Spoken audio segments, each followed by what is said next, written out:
Quinn's pheromones hit Ralph like a sledgehammer, but not in the way she expected. The young Acamarian female watches in horror as the human male's pupils dilate, his muscles tense, and he lunges forward with startling speed. This is not the docile submission she anticipated. Instead, Ralph's strong hands grip her arms, pinning them to her sides as he wrestles her to the forest floor. The alien girl's hearts race in terror.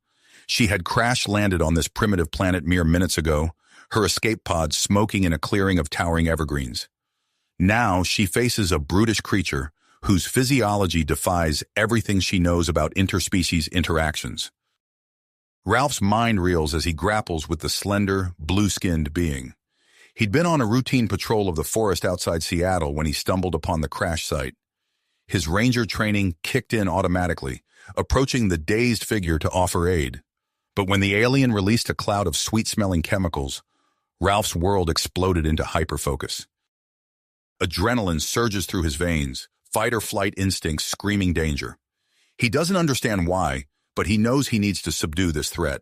As they struggle on the pine needle-covered ground, Ralph's enhanced strength easily overpowers Quinn's lighter frame. Quinn's antennae quiver in distress.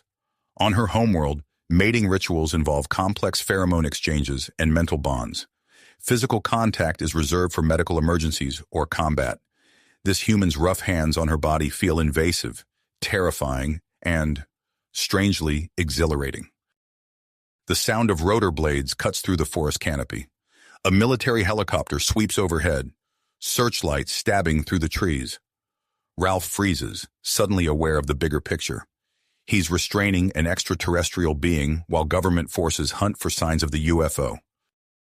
In that moment, Ralph makes a decision that will alter the course of both their lives.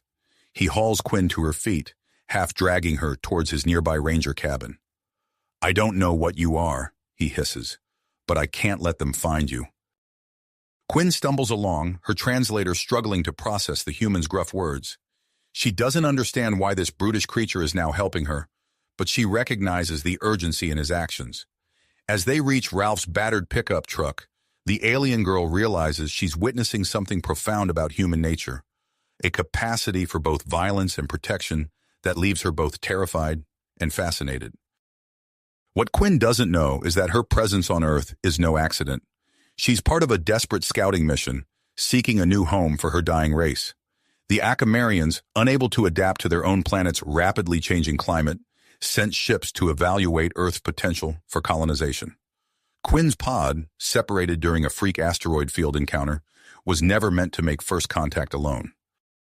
As Ralph's truck bounces down a rugged forest road, evading military patrols, both human and alien grapple with the weight of their situation. Ralph knows harboring an extraterrestrial could be seen as treason, but his conscience won't allow him to abandon a being in need. Quinn, still reeling from the intensity of human touch, struggles to comprehend a species whose mating methods seem more suited to combat than reproduction. Little do they know, this clash of cultures is just the beginning. In the days to come, Quinn and Ralph will challenge everything they thought they knew about relationships, biology, and the very nature of their respective species. As they navigate the complexities of hiding an alien on Earth, they'll discover that the true language of connection transcends pheromones and physical boundaries, and that sometimes the most profound understanding comes from the most unexpected encounters. The truck's engine sputtered to a halt as Ralph pulled up to his secluded ranger cabin. He glanced at Quinn, her blue skin gleaming in the moonlight filtering through the trees. Her alien features were a stark reminder of the bizarre situation he now found himself in. "Come on," Ralph said, his voice low and urgent. He helped Quinn out of the vehicle, supporting her weight as they made their way to the cabin's entrance. The alien's body felt unexpectedly warm against his side, her strange anatomy both familiar and utterly foreign. Inside, Ralph guided Quinn to a weathered armchair. He fumbled for the light switch, illuminating the sparse interior of his woodland refuge. Quinn's eyes darted around, taking in the unfamiliar human dwelling with a mixture of curiosity and apprehension. Ralph retrieved his first aid kit from a nearby shelf. As he approached Quinn with antiseptic and bandages, her antenna twitched nervously. He reached out to examine a gash on her arm, but Quinn recoiled, her eyes wide with alarm. "It's okay," Ralph said, trying to keep his voice soothing. I'm just going to clean your wound. He mimed the action of applying antiseptic, exaggerating his movements in an attempt to convey his intentions. Quinn watched, her posture rigid with tension. When Ralph's fingers made contact with her skin, she flinched violently. A burst of sweet-smelling pheromones filled the air, causing Ralph's head to spin momentarily. Easy, he murmured, fighting to maintain his focus. I know this must be strange for you. As Ralph worked, Quinn's eyes never left his hands. Her antenna quivered with each touch, and Ralph couldn't help but notice the way her chest rose and fell rapidly. He wondered what healing practices looked like on her world, trying to imagine a society where physical contact was so taboo. With Quinn's injuries tended to, Ralph faced a new dilemma. Night had fully fallen, and exhaustion tugged at his limbs. The cabin boasted only a single bed, tucked into a corner of the main room. You should take the bed, Ralph said, gesturing towards it. When Quinn didn't move, he gently guided her to the mattress. Her skin tingled beneath his palm, sending an unexpected shiver down his spine. Ralph busied himself creating a makeshift bed on the floor, acutely aware of Quinn's gaze following his every move. As he settled onto his pile of blankets, he noticed Quinn's posture had become even more rigid. Her antenna stood straight up, vibrating slightly, and the air grew thick with her alien scent. Confusion clouded Ralph's mind as he tried to make sense of Quinn's reaction. Did she think he was angry about giving up the bed? Or was this some sort of Acamarian custom he couldn't begin to comprehend? Sleep eluded Ralph as he lay on the hard floor. His thoughts raced, grappling with the enormity of harboring an extraterrestrial. The steady thrum of helicopter blades in the distance served as a grim reminder of the danger they faced. As dawn's first light crept through the cabin windows, Ralph decided to attempt communication once more. He retrieved a notepad and pencil, then sat cross-legged on the floor near Quinn's bed. Let's try this again, he said, offering what he hoped was a reassuring smile. Ralph began to sketch, his pencil flying across the paper. He drew a simple representation of Earth, then pointed to himself in the cabin's location. Next, he drew a crude spaceship and a question mark, gesturing towards Quinn. Quinn's eyes lit up with understanding. She took the pencil, her slender fingers brushing against Ralph's in the process. Another wave of pheromones washed over him, but Ralph forced himself to focus on the drawing, taking shape before him. Quinn sketched a planet much like Earth, but with 2 moons orbiting it. She drew stick figures that Ralph assumed represented her people, then added wavy lines emanating from the planet's surface. With quick, decisive strokes, she crossed out the figures, her expression growing somber. Your world is dying, Ralph said softly, the gravity of the situation sinking in. Quinn nodded, her antenna drooping slightly. As they continued their rudimentary communication, Ralph's mind reeled with the implications. Quinn's people weren't invaders. They were refugees, desperately seeking a new home. The moral weight of his choices grew even heavier. A burst of static from the cabin's radio shattered the moment. Ralph jumped to his feet, his heart racing. He needed supplies, and more importantly, information about the military's search efforts. I have to go into town, Ralph said, miming driving and pointing towards the door. You need to stay here, hidden. He drew the curtains closed and gestured for Quinn to remain quiet. As Ralph prepared to leave, Quinn approached him. She reached out, her fingers hovering just above his arm without making contact. Her antenna curved forward, and Ralph felt a wave of something. Gratitude, concern. The complexity of Acamarian expression left him baffled. With a final glance at Quinn, Ralph stepped out into the crisp morning air. The weight of their situation pressed down on him as he climbed into his truck. As he drove away, Ralph couldn't shake the feeling that his life, and potentially the fate of 2 worlds, hung in the balance. Ralph's truck rumbled down the winding forest road, his knuckles tightening on the steering wheel. The events of the past few hours played on repeat in his mind as he navigated the familiar route into town. He couldn't shake the image of Quinn's alien features, her blue skin glowing in the soft light of his cabin. As he pulled into the local grocery store's parking lot, Ralph took a deep breath to steady himself. He needed to act normal, gather supplies, and get back to Quinn as quickly as possible. The bell chimed as he entered the store, nodding a greeting to the cashier. Ralph moved through the aisles with purpose, filling his basket with non-perishable foods, bottled water, and basic first aid supplies. He paused in the clothing section, realizing Quinn would need something other than her tattered alien garments. He selected a few simple items, hoping they would fit her slender frame. At the checkout, Ralph's heart raced as the cashier made small talk. "Stocking up for a camping trip, Ralph?" she asked, eyeing his unusual assortment of items. "Something like that," he replied, forcing a smile. "Got some time off from ranger duties." As he loaded the supplies into his truck, Ralph's gaze fell on the local bookstore across the street. On impulse, he jogged over and purchased a basic English language book. It might help bridge the communication gap with Quinn, he reasoned. The drive back to the cabin seemed to take an eternity. Ralph's mind raced with questions and concerns. How long could he keep Quinn hidden? What would happen if they were discovered? As he pulled up to the cabin, a new worry gripped him. What if Quinn had left while he was gone? Relief washed over him as he entered to find Quinn still there, but his breath caught in his throat at the sight before him. The alien girl was standing by his bookshelf, holding a framed photograph in her delicate blue hands. Her antenna quivered with curiosity as she studied the image. Ralph approached slowly, not wanting to startle her. "That's my family," he said softly, pointing to the photo. Quinn's eyes met his, a mix of confusion and interest evident in her alien features. Ralph gently took the frame from her hands, his fingers brushing against hers. A familiar wave of sweet-scented pheromones filled the air, making his head swim momentarily. Pushing through the fog of alien biochemistry, Ralph sat down and beckoned Quinn to join him. He pointed to each person in the photo, saying, "Mother, father, sister." Then he gestured to himself. "Me, Ralph." Quinn's antenna twitched as she processed this information. She reached out, her finger hovering just above the glass as she mimicked Ralph's actions. There," she said haltingly, her alien vocal cords struggling with the unfamiliar sounds. "Father, sister, Ralph."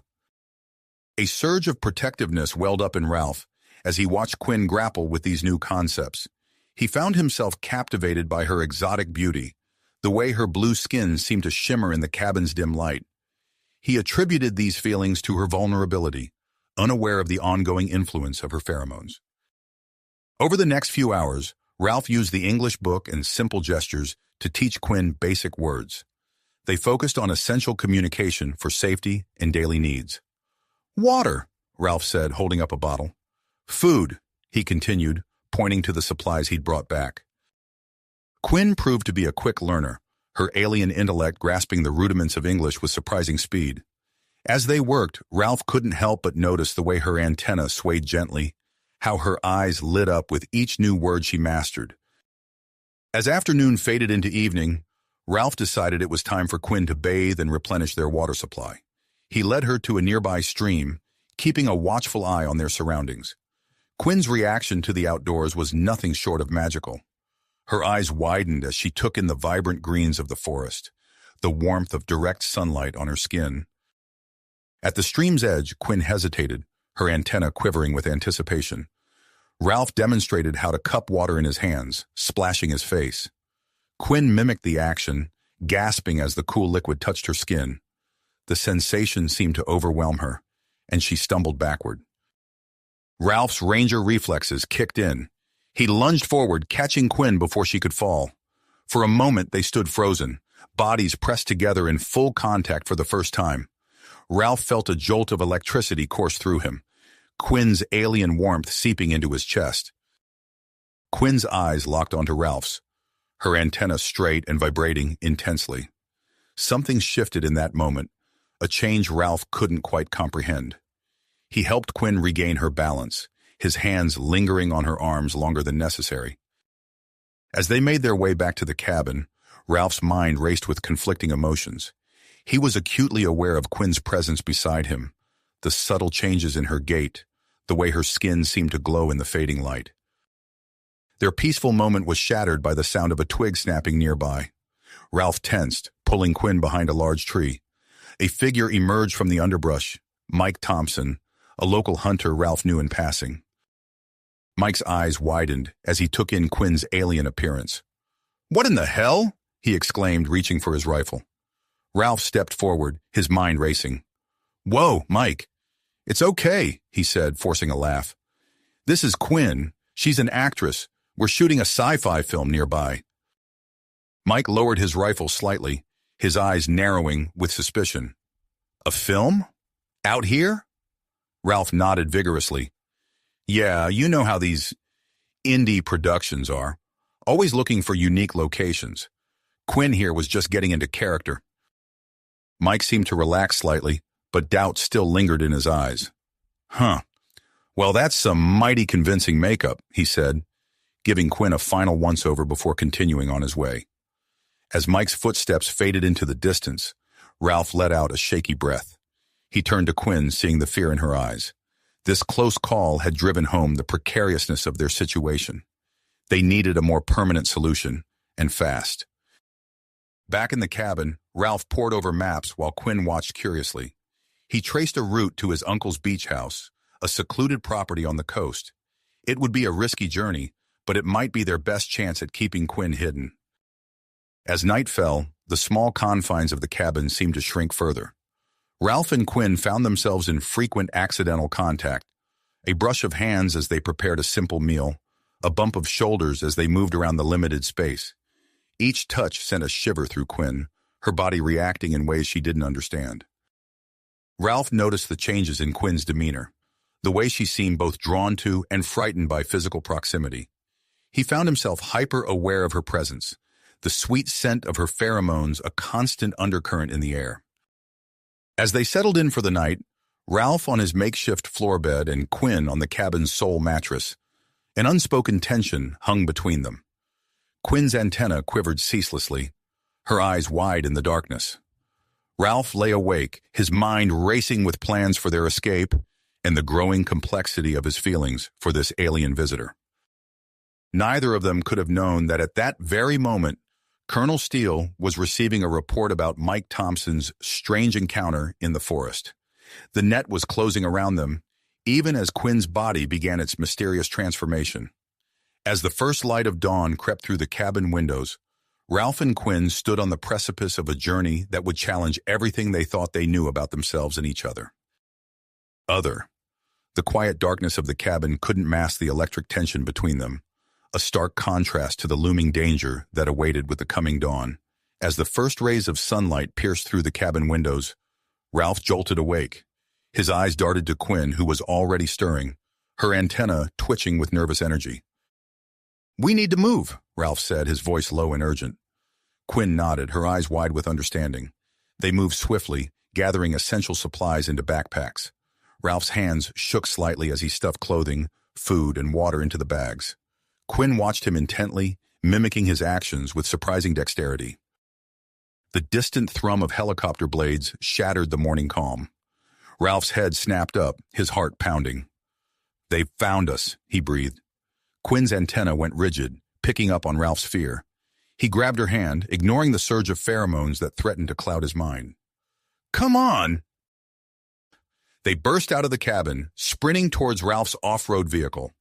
The sound of the helicopters grew louder, accompanied by the rumble of approaching trucks. Ralph threw their supplies into the back and helped Quinn into the passenger seat. As he gunned the engine, soldiers emerged from the tree line. Ralph caught a glimpse of a stern-faced man in a colonel's uniform shouting orders. The vehicle's tires spun in the dirt before finding purchase, launching them forward just as the first shots rang out. Ralph's knuckles turned white on the steering wheel as he navigated the treacherous forest terrain. Branches whipped against the windshield, and the vehicle bounced violently over exposed roots and rocks. Quinn gripped her seat, her blue skin paling to a lighter shade. "Hold on!" Ralph yelled as they plunged down a steep embankment. The vehicle tilted precariously, but Ralph's expert handling kept them from overturning. Behind them, the sounds of pursuit grew fainter as they delved deeper into the wilderness. A pained gasp from Quinn drew Ralph's attention. Her body was contorting, her skin rippling with an otherworldly sheen. "Quinn, what's happening?" Ralph asked, his voice tight with concern. Quinn's only response was a series of sharp, alien clicks. Her body radiated heat, and Ralph could see her features shifting, becoming more human-like with each passing moment. "I need to find somewhere safe," Ralph muttered, scanning the landscape. His ranger's instincts kicked in, and he spotted a hidden opening in a nearby cliff face. With a sharp turn, he steered the vehicle towards the concealed cave entrance. As they skidded to a stop inside the cave, Ralph leapt out and helped Quinn from the vehicle. Her skin was hot to the touch, and she stumbled, leaning heavily against him. The cave was cool and damp, offering temporary respite from their pursuers. Ralph eased Quinn down against the cave wall, his breath catching as he took in her altered appearance.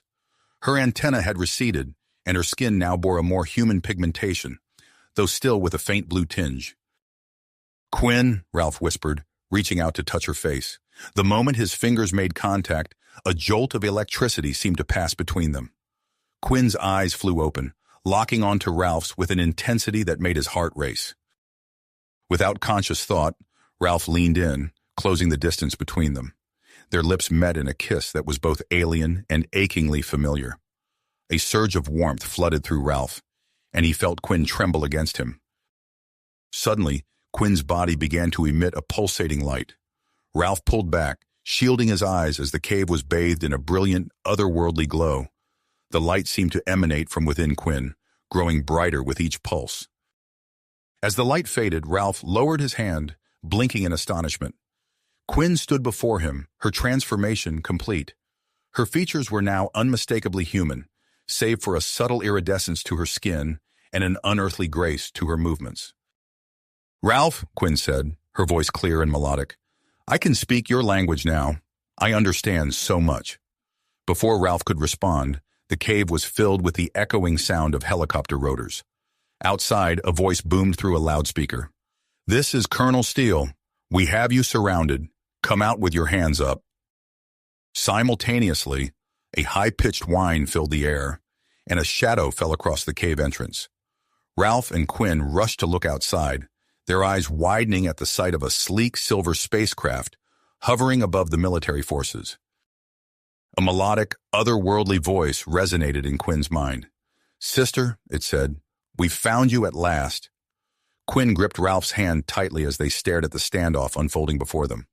The military's guns were trained on the Acamarian ship, while the alien vessel's energy weapons hummed with potential devastation.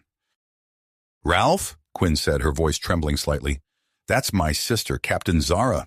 She's come to rescue me, but—" She trailed off, her gaze shifting between Ralph and the confrontation outside. Ralph's mind raced, the weight of the moment pressing down on him.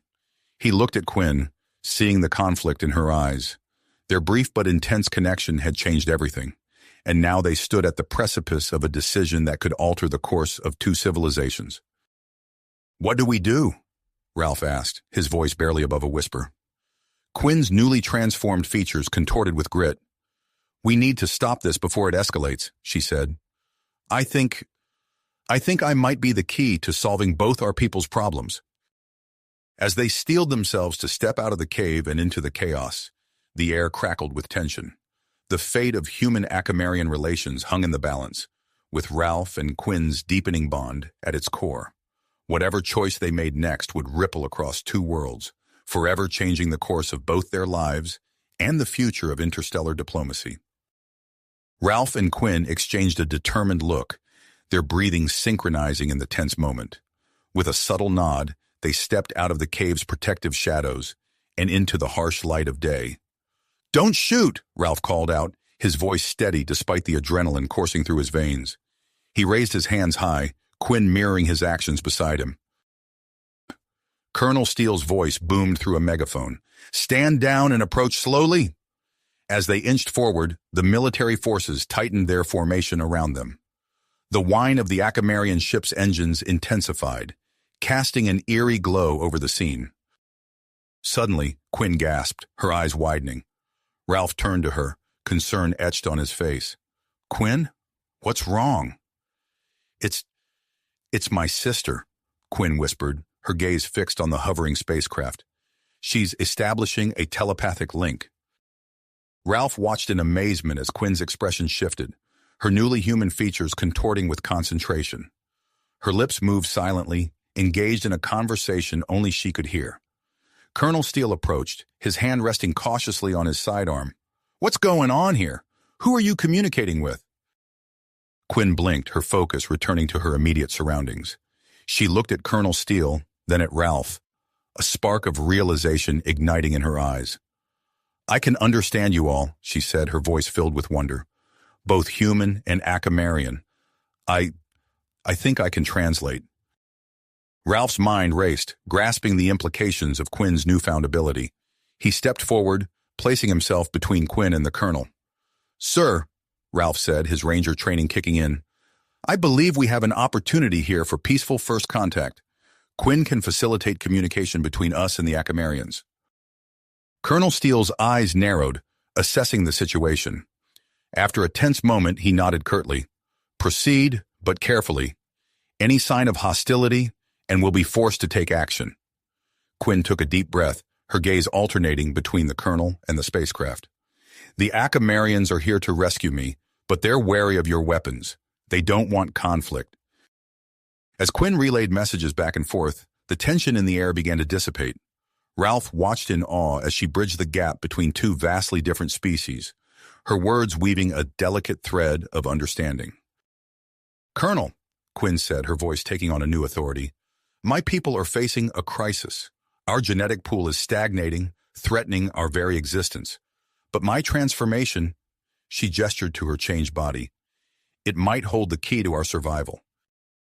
Colonel Steele's posture relaxed slightly, his tactical mind grasping the diplomatic potential of the situation. "And what exactly are you proposing?" Ralph stepped in, his voice steady.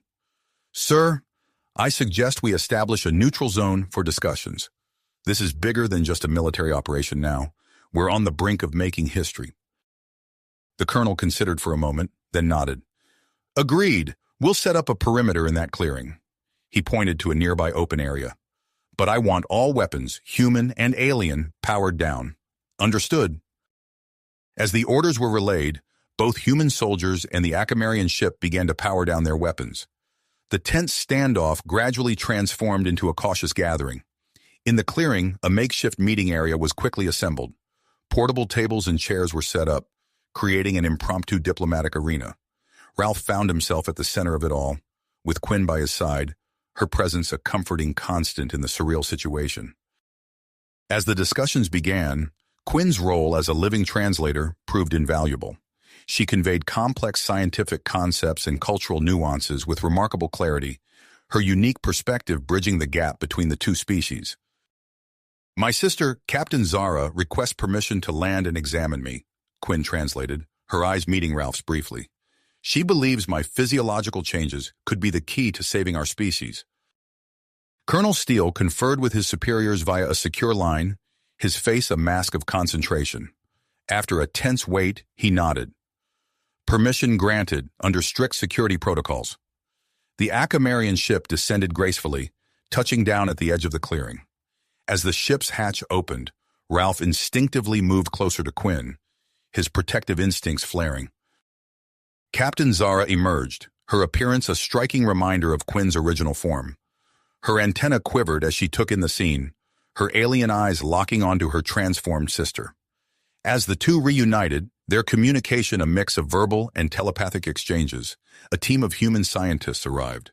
Their eyes were wide with excitement, notepads and instruments at the ready. The examination of Quinn began, a surreal blend of human and Acamarian technology, probing the mysteries of her transformed physiology. Ralph watched from nearby, his presence a silent support for Quinn as she underwent the intense scrutiny. As the test progressed, a palpable sense of excitement grew among both human and Acamarian scientists. Quinn's body had adapted to Earth's environment in ways that seemed to defy their current understanding of biology. "This is extraordinary," one of the human scientists exclaimed, reviewing a set of data. "Her cellular structure has completely rewritten itself, yet maintained compatibility with both Earth's biosphere and her original Acamarian physiology." Captain Zara's antenna twitched rapidly, her alien features animated as she conversed with Quinn. Through their exchange, it became clear that Quinn's adaptation might offer a solution to the Acamarians' genetic crisis. As word of the first contact spread through secure channels, the clearing became a hive of activity. More officials arrived, and communication lines buzzed with urgent discussions. Ralph found himself thrust into the role of humanity's primary ambassador, his unique bond with Quinn giving him an unprecedented perspective on Acamarian culture and biology. As night fell, temporary floodlights illuminated the clearing, casting long shadows across the faces of humans and aliens alike. The air hummed with the energy of history in the making, the first tentative steps towards interstellar diplomacy being taken in this remote forest location. Amidst the whirlwind of activity, Ralph and Quinn shared a quiet moment at the edge of the clearing. They stood close, their hands almost touching, as they gazed up at the star-filled sky. "Everything's changing so fast," Ralph murmured, his voice tinged with a mix of awe and apprehension. Quinn nodded, her newly human features softened by the starlight. "Yes, but change can be good. Look at me." She smiled, a gesture she had learned from him. "We're at the beginning of something incredible, Ralph." As they stood there on the cusp of a new era in human-alien relations, the weight of their roles settled upon them. The challenges ahead were immense, but in that moment, under the vast canopy of stars, hope shone as brightly as any celestial body. The night wore on, filled with intense discussions and planning. As dawn approached, both sides agreed to a temporary recess. Colonel Steele, his face showing the strain of the long night, approached Ralph and Quinn. "We're setting up a secure compound nearby," he informed them, his voice gruff with fatigue. "You'll both be under protective custody. We need you available for further discussions." As they were led to their guarded quarters, Ralph and Quinn exchanged a loaded glance.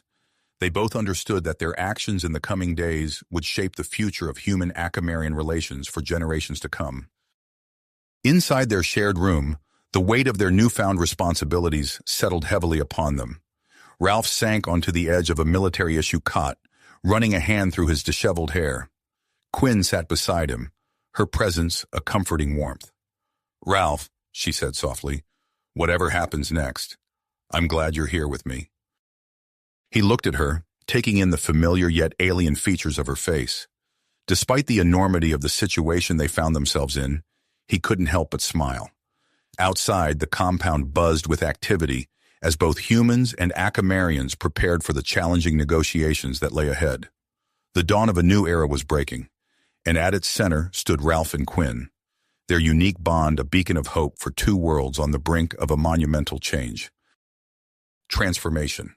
As the first rays of sunlight pierced through the compound's windows, Ralph and Quinn were jolted awake by a flurry of activity outside their room. Colonel Steele's voice boomed through the corridor. "Everyone up! We're reconvening in 10 minutes!" Ralph and Quinn exchanged a glance, the weight of their responsibilities settling back onto their shoulders. They quickly freshened up and made their way to the main conference room, where humans and Acamarians alike were gathering. The atmosphere was charged with a mix of excitement and tension as the negotiations resumed. Quinn found herself at the center of attention, her unique physiology now the focal point of intense scientific scrutiny. Dr. Elena Rodriguez, a renowned xenobiologist who had just arrived at the compound, approached Quinn with awe-inspiring enthusiasm. "Miss Quinn, I'm Dr. Rodriguez. Would you mind if I conducted a few non-invasive tests?" Quinn nodded, her newly formed human features betraying a hint of nervousness. As Dr. Rodriguez began her examination, Ralph watched from nearby, his protective instincts on high alert. The doctor's eyes widened as she reviewed the preliminary data on her tablet. "This is extraordinary," she muttered, her fingers flying across the screen. "Your DNA has undergone a remarkable mutation. It's not just surface-level changes. Your entire genetic structure has adapted to thrive in Earth's atmosphere while maintaining your Acamarian abilities." The news spread quickly through the room, causing a stir among both human and Acamarian scientists. Captain Zara's antennae quivered with a mix of hope and concern as she processed the implications for her people. While Quinn underwent further tests, Ralph found himself pulled aside by a group of stern-faced military officials. They led him to a small, windowless room where Colonel Steele was waiting. "Ranger Cooper," Steele began, his voice gruff, "we need to discuss your role in harboring an alien fugitive." Ralph straightened his posture, meeting the colonel's gaze steadily. "Sir, I understand your concerns, but Quinn's presence here has opened up unprecedented opportunities for both our species." The interrogation lasted for what felt like hours, with Ralph carefully recounting his experiences with Quinn. Despite the pressure, he remained calm, emphasizing the potential for peaceful cooperation between humans and Acamarians. Finally, Colonel Steele leaned back in his chair, a grudging look of respect in his eyes. "Your first-hand experience with the alien, with Quinn, could be valuable in these negotiations. I'm allowing you to continue participating, but watch yourself, Cooper. One wrong move, and you're out." Relief washed over Ralph as he was escorted back to the main conference area. He arrived just in time to hear Quinn making a bold proposal to the assembled group. "I volunteer to help other Acamarians adapt as I have," she announced, her voice steady despite the gravity of her offer. "We could attempt to trigger similar adaptations through controlled exposure to Earth's environment and human interaction." Captain Zara's antennae twitched rapidly as she considered the proposal. After a moment of internal deliberation, she nodded. "We will allow a small group of volunteers to participate in this trial." As preparations for the experiment began, a commotion outside the compound drew everyone's attention. A group of protesters had gathered, their angry shouts audible even through the thick walls. Colonel Steele received a report from his security team. "It's a group of human extremists," he informed the room grimly, led by Jack Hawkins, a former military officer. "They're demanding we expel all aliens from Earth immediately." The news cast a shadow over the proceedings, adding a new layer of urgency to their work. Despite the external pressure, the experiment moved forward. A small group of Acamarian volunteers arrived, their alien forms a stark contrast to the human scientists bustling around them. Ralph, given his unique experience with Quinn, was tasked with guiding the volunteers through their first physical interactions with humans. He approached the group, noting their visible discomfort at the prospect of touch. "It's all right," he said softly, extending his hand to the closest Acamarian. "We'll take this slowly. Quinn, could you demonstrate?" Quinn stepped forward, gently placing her hand on Ralph's arm. The Acamarian volunteers watched intently, their antennae quivering with a mix of fascination and apprehension. One by one, the volunteers began to mimic the gesture, their tentative touches growing more confident under Ralph and Quinn's guidance. The process was slow and sometimes awkward, but as hours turned into days, signs of progress emerged.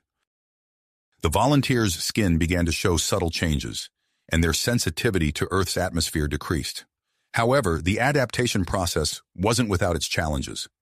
On the third day, one of the volunteers, Lyra, suddenly collapsed, her body convulsing as she struggled to breathe. "She's having an allergic reaction!" Dr. Rodriguez shouted, rushing to Lyra's side with an emergency medical kit. The incident sent a wave of anxiety through the compound, highlighting the potential risks of their experiment. As they worked to stabilize Lyra, the shouts from the protesters outside grew louder. The number of demonstrators had swelled, their anger fueled by rumors and fear. Colonel Steele was forced to increase the military presence around the facility, the sight of armed guards, a stark reminder of the precarious nature of their situation. Amidst the chaos, Ralph and Quinn found themselves drawn closer together. Their unique bond, once a source of confusion and wonder, had become a beacon of hope for both species. Yet they couldn't ignore the growing scrutiny they faced from all sides. "Some of my people think I've betrayed them," Quinn confided in Ralph one evening, her voice barely above a whisper. "And I've seen the way some of the humans look at you, like you've chosen aliens over your own kind." Ralph took her hand, marveling at how natural the gesture felt now. "We're charting unknown territory here, Quinn. There's bound to be fear and suspicion, but what we're doing, what we're discovering together, it's bigger than any one species. We have to keep pushing forward." As they stood together, watching the sunset paint the sky in the brilliant hues, the weight of their responsibility settled upon them. The fate of two worlds rested in their hands, and the path ahead was far from certain. Yet in that moment, with the warmth of Quinn's hand in his, Ralph felt a glimmer of hope for the future they were fighting to create. As the sun rose higher in the sky, casting long shadows across the compound, Ralph and Quinn were thrust back into the whirlwind of scientific discovery and diplomatic negotiations. Dr. Elena Rodriguez burst into their quarters, her eyes alight with excitement. "We've had a breakthrough," she exclaimed, barely containing her enthusiasm. "Come quickly." They followed her to the main research lab, where a group of scientists huddled around a complex array of equipment. Dr. Rodriguez led them to a large monitor displaying a series of intricate graphs and diagrams.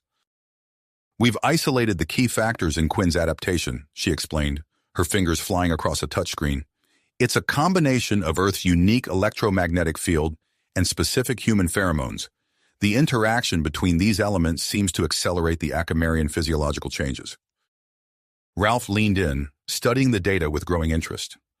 "So, what does this mean for the other Acamarian volunteers?" Dr. Rodriguez's smile widened. "We're setting up a controlled environment chamber where we can replicate these conditions. If our calculations are correct, we should be able to trigger rapid adaptations in a safe, monitored setting." As the team worked to construct the adaptation chamber, Ralph found himself pulled into a new and unexpected role. Dr. Rodriguez approached him with a request that would change the course of the experiment. "Ralph, your close bond with Quinn has made your biochemistry particularly effective in triggering Acamarian transformations," she explained. "We need you to be the primary human pheromone donor for the chamber." The implications of this request greatly troubled on Ralph. He glanced at Quinn, who nodded encouragingly. "I'll do it," he said, his voice firm with perseverance. Over the next few days, Ralph spent hours each day in the chamber, his body providing the crucial pheromones needed for the adaptation process. The work was exhausting, leaving him drained and fatigued, but the results were undeniable. The Acamarian volunteers began to show rapid changes, their bodies adapting to Earth's environment at an accelerated rate. However, the process was not without its challenges.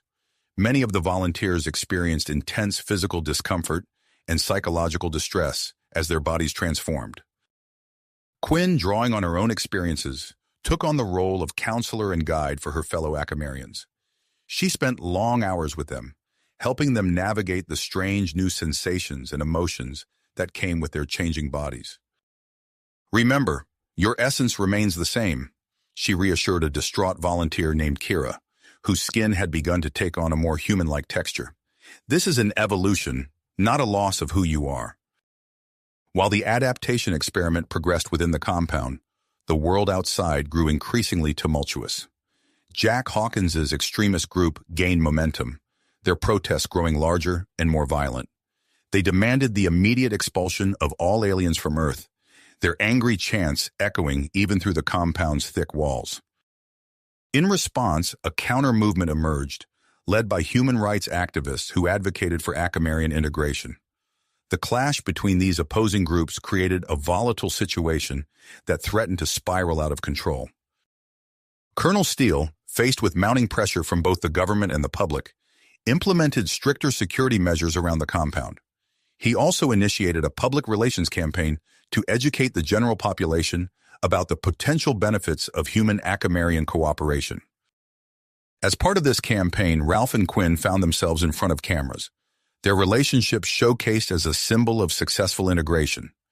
The interviews were carefully controlled, but the strain of being in the public eye added to the already considerable stress they were under. Amidst the chaos, Quinn's body continued to evolve. She developed enhanced strength and sensory perception, surpassing both human and Acamarian norms. These changes made her an object of fascination for both species, but also raised concerns about the potential long-term effects of human Acamarian integration. Dr. Rodriguez monitored Quinn's changes closely, her excitement as a scientist tempered by caution. "Your cellular structure is continuing to adapt," she explained during one examination.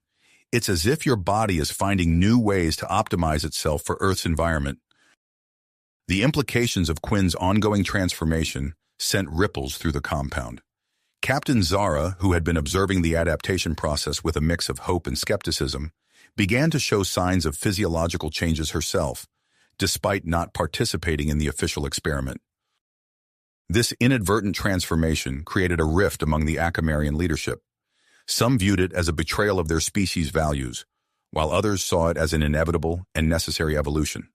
As the days passed, more Acamarians successfully adapted to Earth's environment. Discussions began about establishing a permanent Acamarian settlement on Earth, with several nations offering territories for this purpose. The prospect of technological and cultural exchange was tempting, but the proposal faced strong opposition from conservative human factions and Acamarian traditionalists alike. Throughout it all, Ralph and Quinn's relationship deepened. They found moments of intimacy between their demanding roles, exploring the unique aspects of human Acamarian physical interaction. Their experiences provided valuable data for the scientific team, but also raised ethical questions about the nature of interspecies relationships. As the adaptation experiment entered its final stages, Dr. Rodriguez made a startling discovery during Quinn's latest medical scan. She called Ralph and Quinn into her office, her face a mask of professional concern. "Quinn," she began, her voice carefully neutral, "we've detected some anomalies in your latest scans. It appears your body is undergoing yet another transformation, possibly entering a new stage of adaptation." Quinn and Ralph exchanged worried glances. "What does this mean?" Quinn asked, her newly formed human features creased with concern. Dr. Rodriguez shook her head. "We're not entirely sure. This is uncharted territory. We need to conduct more tests to understand the implications fully." As they left the doctor's office, Ralph took Quinn's hand, squeezing it gently. The compound buzzed around them, a hive of scientific activity and diplomatic negotiations. Outside, the shouts of protesters and counter-protesters could be heard in the distance. They stood at the threshold of a new chapter in human-Acamarian relations, the future uncertain but full of possibilities. Quinn looked at Ralph, her eyes reflecting a mix of apprehension and hope. "Whatever happens next," she said softly, "we'll face it together." Ralph nodded, his mind focused. As they walked back into the heart of the compound, they knew that the challenges ahead would test not only their relationship, but the very future of both their species. As they turned to face the challenges ahead, a sudden, blinding light erupted from Quinn's body, engulfing the entire facility in its radiance. Ralph shielded his eyes, his heart pounding as he reached out for Quinn. "Quinn, what's happening?" The light pulsed, growing more intense with each passing second. Dr. Rodriguez and the other scientists scrambled to their equipment, desperately trying to make sense of the phenomenon. Alarms blared throughout the compound as the light penetrated every corner, every room. Then, as suddenly as it had begun, the light faded. Ralph blinked, his vision slowly returning. He gasped as he saw Quinn standing before him, transformed. Her appearance was now a perfect blend of human and Acamarian features.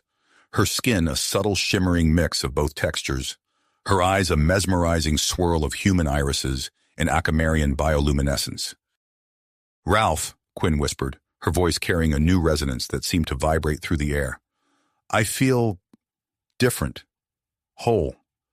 Before Ralph could respond, shouts and exclamations erupted from all corners of the compound. Acamarian volunteers and human scientists alike were undergoing rapid transformations.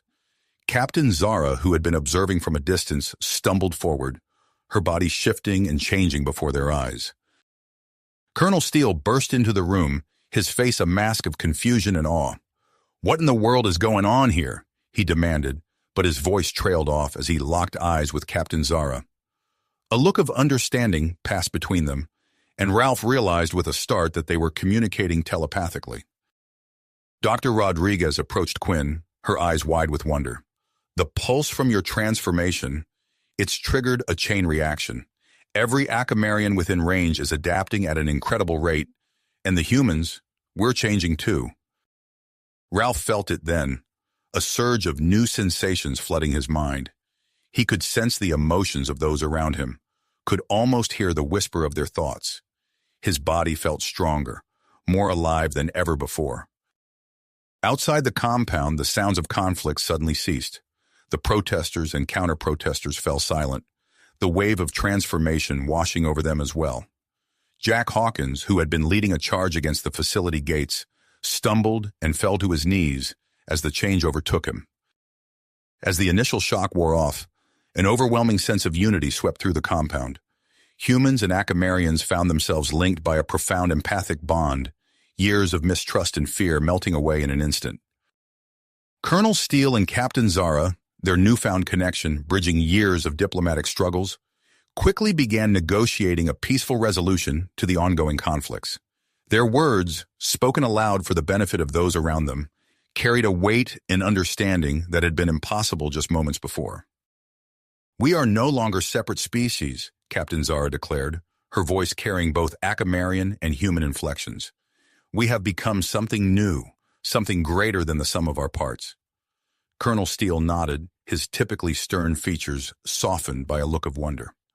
"I propose an immediate cessation of all hostile actions. We need to focus on understanding what's happened and how to move forward together." As word of the transformation spread, the compound became a flurry of activity. Dr. Rodriguez, her mind racing with new insights, began formulating plans to replicate Quinn's transformation on a global scale. "If we can harness the energy signature from Quinn's pulse," she explained to Ralph and Quinn, her fingers flying over a touchscreen, "we could potentially design a network of transmitters to extend this change worldwide." Ralph and Quinn, standing at the center of this whirlwind of change, found their connection deepened beyond anything they could have imagined. Their neural patterns synchronized, allowing them to share thoughts and emotions effortlessly. "I can feel everything you're feeling," Ralph marveled, reaching out to touch Quinn's transformed face. "It's like we're one being." Quinn smiled, her new features radiating with an inner light. "This is what I always hoped for, true understanding between our people. And it all started with us, with that day in the forest." As the hours passed, reports began flooding in from around the world. The pulse had affected a far larger area than initially thought, triggering transformations across entire cities. World leaders, many of them changed themselves, scrambled to respond to the unprecedented situation. Dr. Rodriguez's plan to replicate the transformation gained rapid support. With the newfound empathic abilities allowing for unprecedented cooperation, resources were quickly mobilized to begin construction of the transmitter network. Ralph and Quinn found themselves thrust into the role of ambassadors, their unique bonds serving as a model for the new human Acamarian hybrid species. They worked tirelessly, helping to smooth the integration process and sharing their story with those struggling to adapt to the change. As the sun set on that transformative day, Ralph and Quinn stood together on the roof of the compound, looking out over a world forever changed. The angry crowds that had surrounded the facility were gone, replaced by groups of transformed humans and Acamarians working together to dismantle the barricades and clear the streets. "It's beautiful," Quinn murmured, leaning into Ralph's embrace. "But this is just the beginning, isn't it?" Ralph nodded, his mind already racing with the challenges and opportunities that lay ahead. "We've taken the first step towards a future neither of our species could have imagined. Now we have to figure out how to walk this new path together." As if in response to his words, a message came through from the Acamarian High Council. They had received reports of the transformation and had made a momentous decision. They would send their entire population to Earth to join in this new chapter of their shared history. Ralph and Quinn exchanged a look of tenacity. The work ahead would be immense, but with their unbreakable bond and the newfound unity of their peoples, they were ready to face whatever challenges lay ahead. The dawn of a new era had arrived, and they would be at the forefront, guiding both species towards a harmonious future. If you finished this story, please subscribe and like the video. Then leave a comment that says, "I liked the story," and I will heart every single one of them. It really helps me. Thank you for your time.